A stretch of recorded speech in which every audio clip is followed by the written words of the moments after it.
Осындай бір әдемі жерге келіп қалдық бүгін. Экспоның ішінде. Ұстаздардың мақсаты деп атап өтті.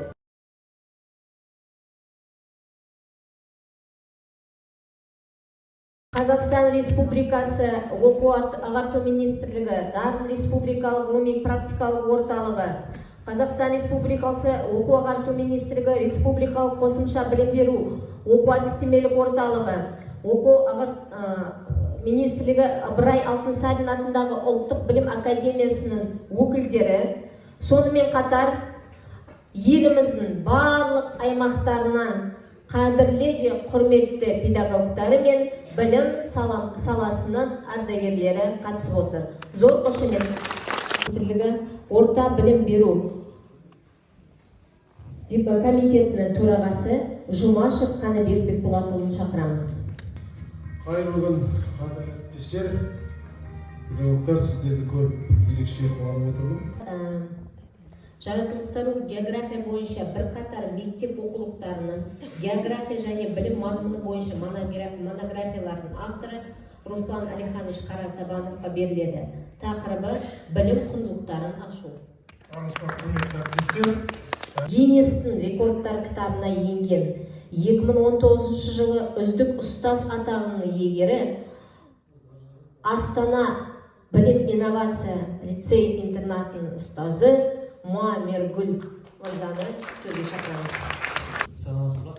Мен уақытым кішкене созам сияқты. Болады ма? Бар, сізге уақыт береміз. Потому что Олимпиада деген негізінде любой кез келген темада терең ойлау.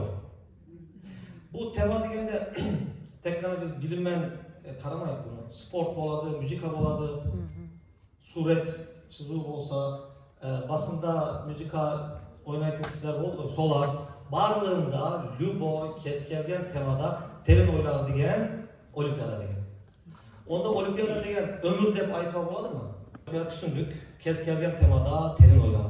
Бірақ кез келген темада терең ойлау үшін бізге не керек? Білім керек. Жоқ, білім керек емес.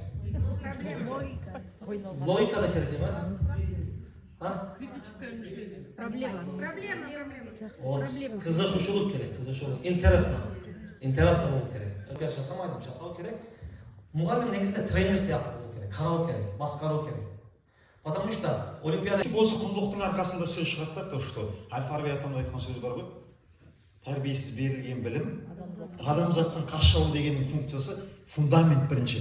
Құндылық құрылу керек екен де, одан кейін барып оның үстіне білім қойылады екен. Сөйтіп осы құндылықты түсіндіре бастаған кезде кейбір мұғалімдерім шықты. Негізі тәрбиенің фундаменті ата-анасы беру керек қой деп айтады. Сол кезде осы сұрақтың жауабын іздеймін дедім де, жақтан іздей бастадым. Айналып үлкен зерттеулер іздеп келіп, ең соңында айналып келгенде Абай атамыздың қара сөзіне тап болдым. Балаға әр алуан адамнан мінез жоқ.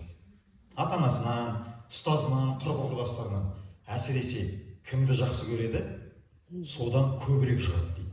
Демек, ұстазын сүйсе, ол керісінше ұстазынан құндылықты фундаментқа құралады екен. Сөйтіп түсіндім, мектептегі барлық жетістіктің түбін бере алатын ең бірінші құрал не болады десе, ол міндетті түрде жүректеріне мейірімділік, махаббат орнату керек екен. Оның да жауабын қайдан таптым десем, Абай атамыз айтады ғой. Адамға ең әуелі дейді мейір шапағат, одан соң ақыл парасат, критическое мышление, ақырында дейді, үшінші очередьте, ақырында нағыз пайдалы ғылымға еңбекке болу керек деп. Сол үшін біз оқушыларымызды әрдайым бірінші кезекте мейірім шапағатқа тәрбиелеңіздер деп айтамын.